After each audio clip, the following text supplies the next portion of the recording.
গল্পে আড্ডায় রৌহিনের আজকের পর্বে প্রিয় শ্রোতা বন্ধুদের আরও একবার স্বাগত জানাই। আজকের পর্বে আবার ফিরে আসছেন হাসির সম্রাট একমে বাদ্বিতীয়াম শিবরাম চক্রবর্তী। তাঁর অনবদ্য পানিং, পরিমিত রসবোধ, আপাত গম্ভীর বিষয়ের আলোচনায় অতি সহজে এনে ফেলা অ্যাবসার্ডিটি এবং কথনের সারল্য মিনে তিনি অনন্য, লাজবাব। আজ যে গল্পটি পাঠ করতে চলেছি তার নাম শিশু শিক্ষার পরিণাম। গল্পটি পাঠ করছি শিবরাম রচনা সমগ্র তৃতীয় খণ্ড থেকে। এই বইটি কিভাবে অনলাইনে পেতে পারেন তার হাল হদিশ জেনে নিন আমাদের বর্ণনা বাক্সে চোখ বুলিয়ে। আসুন আর দেরি না করে শুনে নিই শিবরাম চক্রবর্তীর অনবদ্য মজাদার ছোট গল্প শিশু শিক্ষার পরিণাম। পাঠে আমি রৌহিন। ছোট ছেলেদের আমি ভালোবাসি। হ্যাঁ, ভালোই লাগে আমার ওদের। যেন ভোরবেলায় এক ঝলক সোনালি রোদ, কিংবা গুমোট গরমের দিনে এক পশলা ফিনফিনে বৃষ্টি, কিংবা নীল আকাশের গায়ে এক ঝাঁক বলাকা, কিংবা এমনি অনেক কিছুই বানিয়ে বানিয়ে কবিতার মতো করে বলা যায় ওদের সম্বন্ধে। হ্যাঁ, ভালো কথা। বলাকা মানে কি? অনেকদিন থেকেই শুনতে পাচ্ছি কথাটা। ওই নামে একটা বইও আছে, কে যেন বলেছিল। একদিন অভিধানটা খুলে দেখতে হবে, কিংবা সেই বইখানাই খুলে দেখতে হবে। আসল কথা, ছেলেদের আমার ভালো লাগে। তাদের মানুষের মতো মানুষ করার একটা প্রবল বাসনা যেন আমার মধ্যে আছে। সবসময় সেটা টের পাই না। যেদিন বদ হজম হয় কেবল সেদিনই জানা যায়। চোঁয়া ঢেকুরের সঙ্গেই ইচ্ছেটা চালা দিয়ে ওঠে। তখন মনে হয় যেসব মানুষ চলাফেরা করছে তাদের দ্বারা কিছুই হবে না, না তাদের নিজের, না এই পৃথিবীর। কেবল যেসব মানুষ এখন হাই জাম্প লং জাম্প দিচ্ছে, হাডুডু খেলছে, ময়দানে ফুটবল পিটছে, কিংবা তারাও নয়, এই যেসব মানুষ এখন কলকাতার সরু গলির মধ্যে টেনিস খেলছে, মানে বেওয়ারিশ বাতিল টেনিস বলের সঙ্গে ফুটবলের মতো দুর্ব্যবহার করছে, হাফ প্যান্ট পরে রাস্তায় রাস্তায় ঘুরছে এবং সুযোগ পেলেই আলু কাবলি চাচ্ছে, কিংবা তারাও নয়, যেসব মানুষ এখন নেহাত হামাগুড়ি দিচ্ছে, কেবল তাদের মধ্যেই লুকিয়ে আছে মানুষের ভবিষ্যৎ। মানুষের ভবিষ্যৎ এবং পৃথিবীর স্বর্গপ্রাপ্তি। হ্যাঁ, তাদের মধ্যেই। না, স্বর্গপ্রাপ্তি মানে চন্দ্রবিন্দু প্রাপ্তি নয়। পৃথিবীটাই একদিন স্বর্গরাজ্যে পরিণত হবে, এরকম একটা কানাঘুষা প্রায়ই শোনা যায়। আমি তারই ইঙ্গিত করছি এখানে। কে এক বিলিতি কবি বলে গেছেন, father is the child of man. না, man is the father of child. Man is the child of father, তাও বোধ হয় না। এই কথাটা কি বলেছিলেন ভদ্রলোক আমার ঠিক মনে পড়ছে না এখন। মোদ্দা কথা, তার মানেটা হচ্ছে এই। তার মানেটা যে কি তাও বলা ভারী শক্ত। বিলিতি কবিতা আর বিলিতি বেগুন দুই আমার কাছে এক জাতীয়। দুটোই সমান বিস্বাদ, গলাধ্যকরণ করতে প্রাণ যায়, কিন্তু উভয়ই ভয়ঙ্কর হজমি। একবার পেটে গেছে কি একেবারে হজম, তখন তাকে মুখে আনা বেজায় কঠিন। এই দেখছো না, এই চাইল্ডের কবিতাটা কিছুতেই আর আসতে রাজি হচ্ছে না। অথচ চাইল্ড মানুষের খুড়ো কি জ্যাঠা জানবার কতখানি দরকার ছিল আমার। এইসব কারণে ছেলে পেলেই মানুষ করার চেষ্টায় আমি হাত পাকাই। কিন্ডার গার্ডেনের মতো একটা নতুন ধরনের শিশু শিক্ষা পদ্ধতি, যার ফলে ছেলেরা শটান পুরো মানুষে পরিণত হতে পারে, এরকম একটা কিছু আবিষ্কার করে যাবার মতলব আছে আমার মনে মনে। সেদিন বৌদির এক বন্ধু বেড়াতে এলেন আমাদের বাড়ি, বছর আষ্টেকের ছোট একটি ছেলেকে সঙ্গে করে। দিব্যি ফুটফুটে ছেলেটি, দেখলেই আদর করতে ইচ্ছে করে। হ্যাঁ, এরাই তো মানুষ হবে কালক্রমে, যদি কোনো ক্রমে টিকে যায় অবশ্য।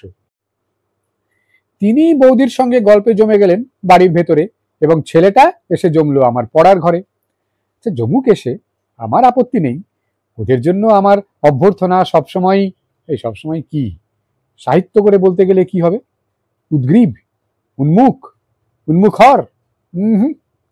ওদের জন্য আমার অভ্যর্থনা সবসময় ব্যতিব্যস্ত, কিংবা হেস্তনেস্ত, কিংবা যদি আরো ভালো করে বলি, আমার অভ্যর্থনা একেবারে চুরমার, ছত্রখান, জীবন স্মৃতি, চিহ্নপত্র। এই তোমার নাম কি খোকা? মা যে বললো তোমার কাছে আসতে। হ্যাঁ, তা তো বলবেনই। তিনি জানেন কি না, ছেলে মানুষ করার কাজে মার পরেই আমার স্থান।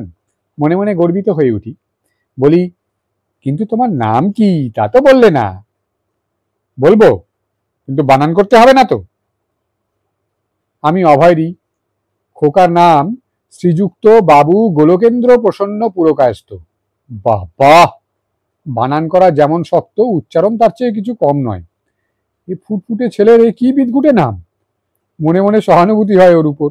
জীবন ভোর এই নাম নিয়ে ওকে ধস্তাধস্তি করতে হবে, এই জগদ্দল বোঝা ঘাড়ে নিয়ে মানুষ হতে হবে, এবং ওই বিলিতি কবি যা বলে গেছেন, মানে কি বলে গেছেন সেটা জানি না, তাই হতে হবে ওকে।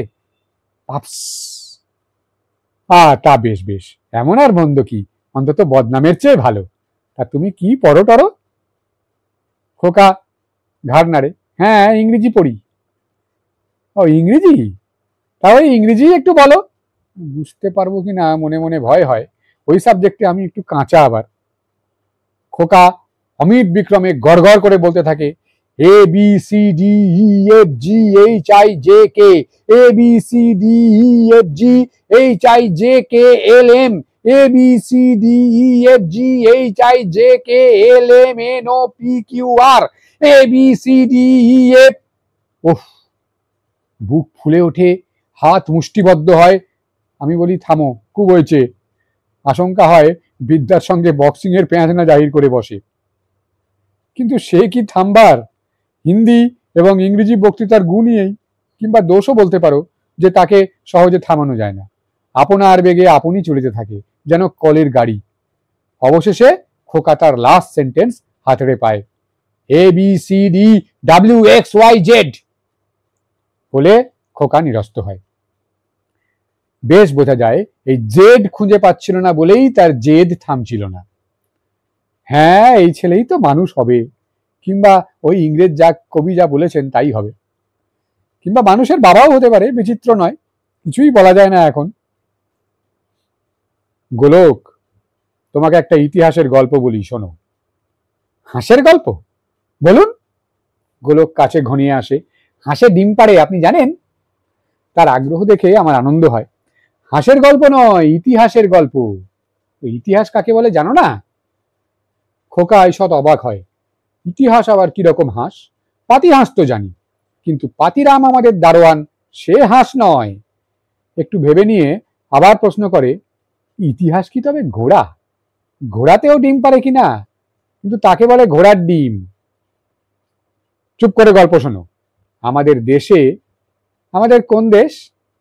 আমাদের বাংলাদেশ, বাঙালিদের দেশ। তোমার দেশ, আমার দেশ, আমার বাবার মার ঠাকুরদার সবার জন্মভূমি, বুঝলে? খোকা ঘাড় নাড়ে। আমাদের বাংলাদেশে প্রতাপাদিত্য বলে এক রাজা ছিলেন। কে সে? আবার প্রশ্ন। ওর অনুসন্ধিৎসা আমাকে পুলকিত করে। আমাদের দেশের এক রাজা।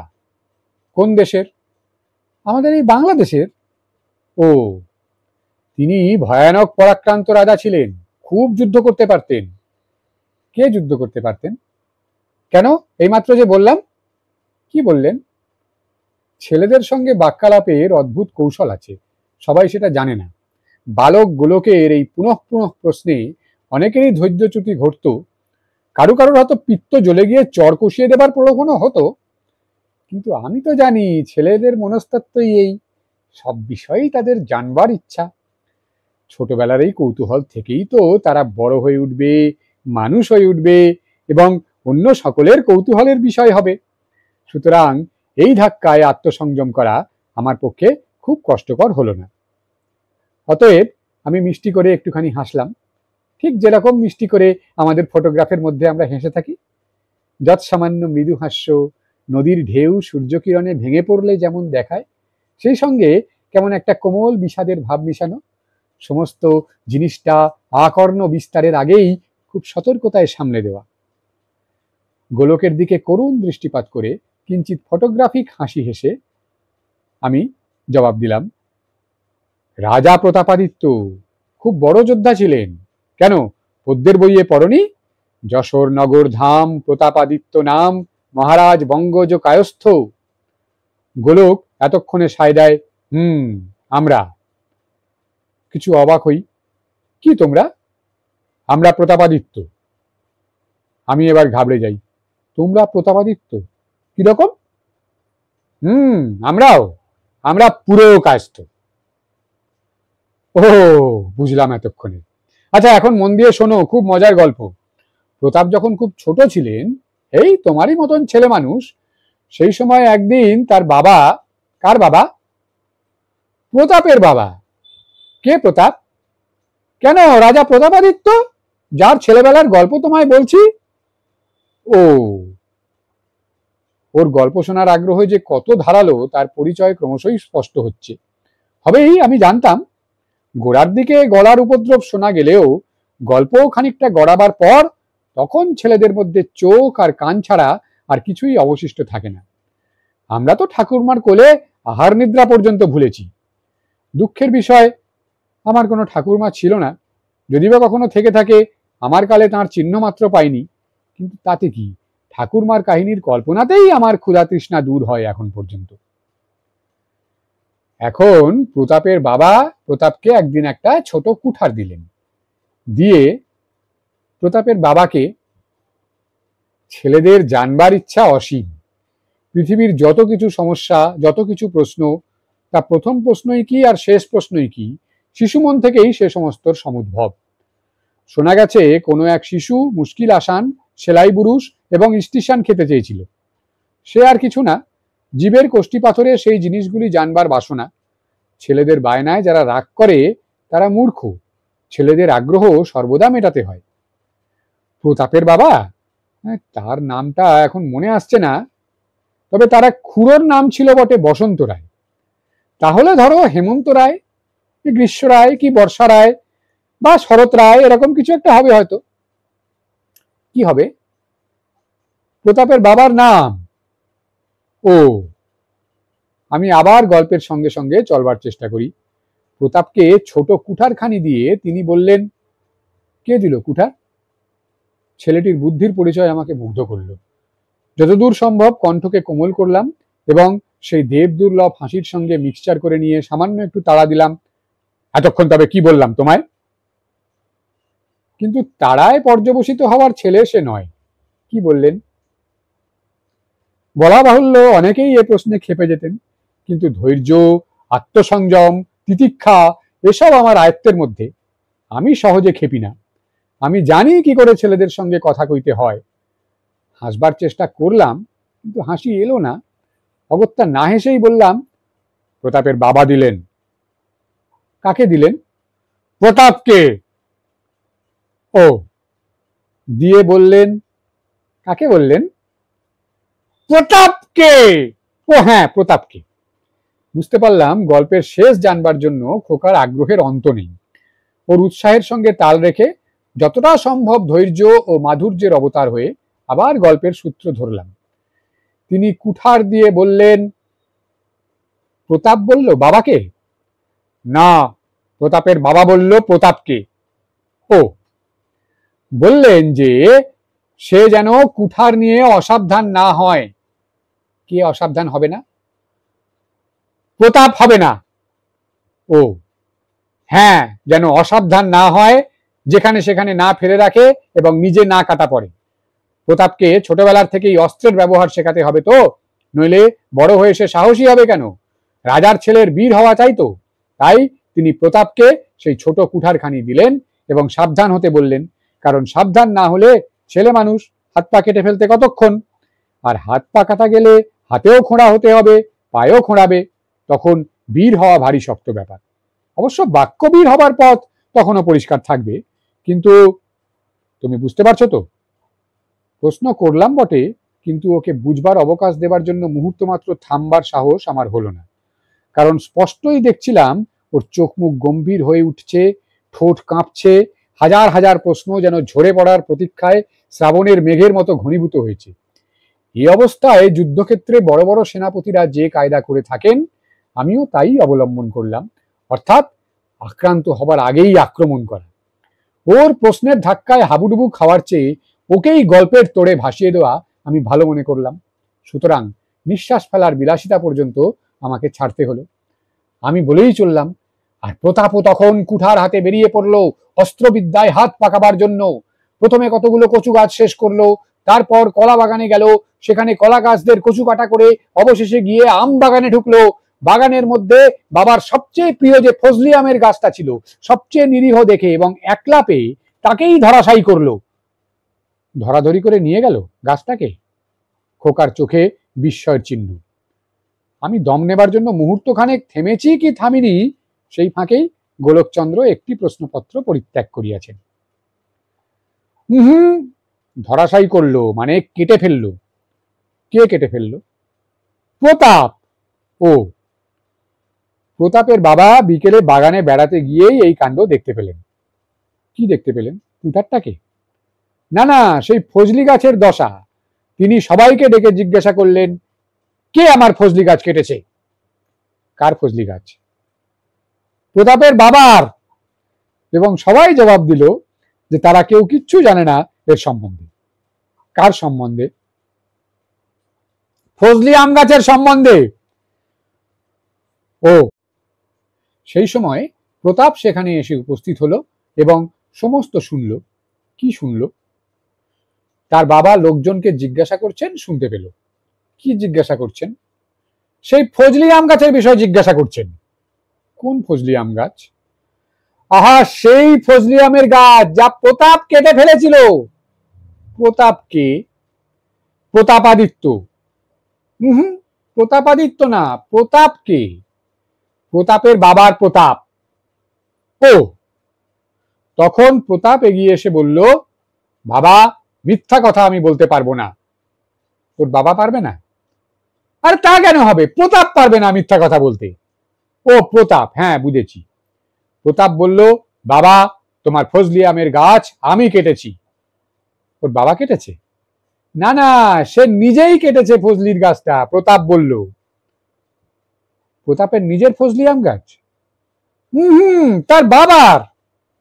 ও, সে বলল, মানে প্রতাপের বাবা বলল? না না না, প্রতাপ বলল, বাবা, আমি মিথ্যা কথা বলতে পারবো না, আমার সেই ছোট্ট কুঠারখানা দিয়েই আমি গাছটাকে কেটে ফেলেছি। এবং তার বাবা বলল, তোমার সত্যবাদিতায় আমি মুগ্ধ হলাম, তুমি খাসা ছেলে, তোমার একটা মিথ্যা কথা বলার চেয়ে আমার 1000 গাছ যাক, আমার তাতে দুঃখ নেই। ও, প্রতাপ বলল এই কথা? না, প্রতাপের বাবা বললেন। বললেন যে তার 1000 গাছ হোক? না না না, বললেন যে তিনি 1000 গাছ খোয়াবেন, সেও ভালো, তবু প্রতাপকে গাছ খোয়াতে দেবেন না। না, তবু প্রতাপ মিথ্যা কথা বলুক, এটা তিনি কখনো চাইবেন না। তিনি নিজে মিথ্যা কথা বলবেন? আর তা কেন? ও, প্রতাপ চাইবে যে তার বাবা মিথ্যা কথা বলুক? না, আমার ধৈর্যের প্রশংসা করতে হয়। নিজের গুণে আমি নিজেই চমৎকৃত। শিশুদের শিক্ষাদান সহজ কাজ নয়। তার কিল চাপড় কানমোলার সাহায্যে যারা সেটা করেন, তারা আমার এই কঠোর প্রয়াসের অর্থ বুঝবেন না। গল্পের ছলে ছেলেদের নীতিশিক্ষা দিতে হবে, তাদের চরিত্র গড়ে তোলার এই হচ্ছে একমাত্র পথ। এই ছেলেটিকে আমার নিজের আবিষ্কৃত সেই আদি ও অকৃত্রিম উপায়ে এতক্ষণ শিক্ষা দেবার চেষ্টা করছিলাম, কিন্তু বৌদির বন্ধু এই সময় বাইরে এলেন এবং এই যাত্রা বেঁচে গেল এই বেচারা। যাক, হাতে সময়ও বিস্তর আছে আমার, এবং পাড়ায় ছেলেরও অভাব নেই।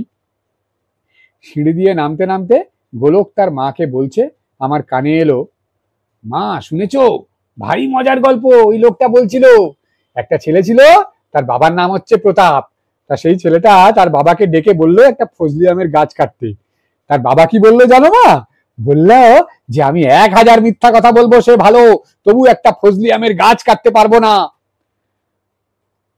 বলতে কি, ছেলেদের সত্যি আমি ভালোবাসি, ভারী ভালো লাগে আমার ওদের। ওরা স্বর্গের ফুল। আমার মতো যীশুখ্রিস্টও ছেলেদের ভালোবাসতেন, সর্বদা কাছে কাছে রাখতেন। বোধহয় পরে ক্রুশে যাবার যন্ত্রণাটা আগে থেকে গা সইয়ে নেওয়া, এই করেই তার রক্ত হয়েছিল। হ্যাঁ, বিলিতি কবির কথাটা এবার মনে পড়েছে, child is the elder brother of his father. ওর বাংলা হচ্ছে, শিশুরা এক একটি জ্যাঠামশাই, আস্ত অকাল পক্ষ পক্কা। শুনছিলেন শিবরাম চক্রবর্তীর দম ফাটা হাসির গল্প শিশু শিক্ষার পরিণাম আমার কণ্ঠে। কেমন লাগলো শুনতে জানিয়ে দিন আমাদের মন্তব্যের বাক্সে। আর ভালো লেগে থাকলে করে ফেলতে পারেন একটা লাইক, কয়েকটা শেয়ার। নতুন গল্প উপন্যাসের নিয়মিত আপডেট পাওয়ার জন্য করে ফেলুন সাবস্ক্রাইব, সম্পূর্ণ বিনামূল্যে বলাই বাহুল্য। গল্পে আড্ডায় রৌহিনের পরবর্তী পর্ব নিয়ে চলে আসবো খুব শিগগিরই। ততদিন সকলে ভালো থাকুন, পড়ায় থাকুন, শোনায় থাকুন, ভাবনায় চেতনায় থাকুন। দেখা হচ্ছে শিগগিরই। আজ আসি,